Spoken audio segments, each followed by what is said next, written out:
دوای چاوەڕوانی چەندین ساڵ دوجار ئەنجومەنی وەزیرانی عێراق دەنگی لەسەر پرۆژە یاسای هەڵوەشانەوەی بڕیارەکانی مەجلیس قیادەت تەورەدا.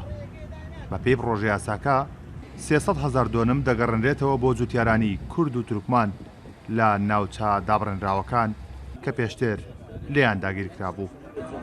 هەواڵی خۆشم پێیە بۆ کەرکووچیەکان، بۆ جوتیارە کورد و تورکمانەکانی کەرکووک. ئەمڕۆ ئەنجومەنی وەزیران بڕیاری پەسەندکردنی پرۆژە یاسای هەڵوەشاندنەوەی بڕیارەکانی مەجلیسی قیادەی سەورەی تایبەت بە زەویە کشتوکاڵەکانی کەرکووک دەرکرد. ئەم پرۆژە یاسایە هەڵوەشاندنەوەی هەموو ئەو بڕیاران ئاگرێتەوە کە 9 بڕیارن لە ساڵی 76 بەدواوە زەویە کشتوکاڵەکانی کورد و تورکمانی کەرکووکی پێ داگیر کراوە و ئەم پرۆژە یاسایە پێشتر لەلایەن ئیتیلافی ئیدارەی دەوڵەتەوە خرابوو ناو منهاجی حکومیەوە لە ماوەی ڕابردوودا زۆرترین مناقەشە و گفتوگۆمان لەسەری کرد تا گەیشتینە تەوافق لەگەڵ لایەنەکانە.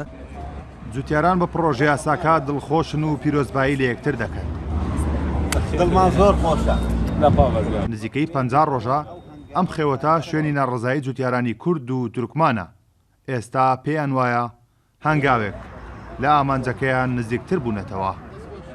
بۆ ئێمە ئیمڕۆ جوتیاران زۆر دڵخۆشین و ئومێد دەکەین کە پەرلەمانتارەکانمان لە سەرجەم لە کوردستانیەکان یەکڕیز و یەکدەنگ بن لەسەر ئەو پرۆژە یاسایە و هەوڵی کۆکردنەوەی لۆبیش بدەن لە نێو ئەندام پەرلەمانەکانی تر بۆی کە دەنجی پێویست لە کاتی دەنگدانە بەدەستبێنێ.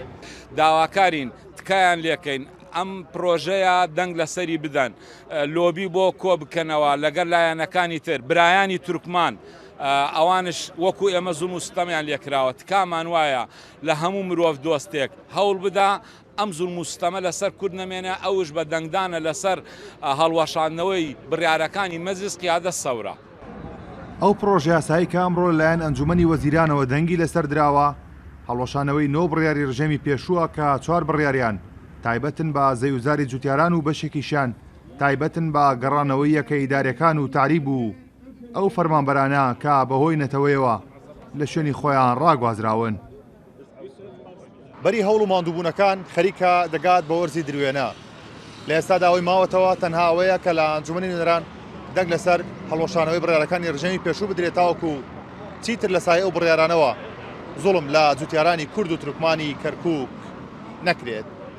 کارۆن محەممەد کورسا نیوس، خێوەتی مانگرتوانی جوتیارانی کورد و تورکمان لە گوندی تۆپزاوە.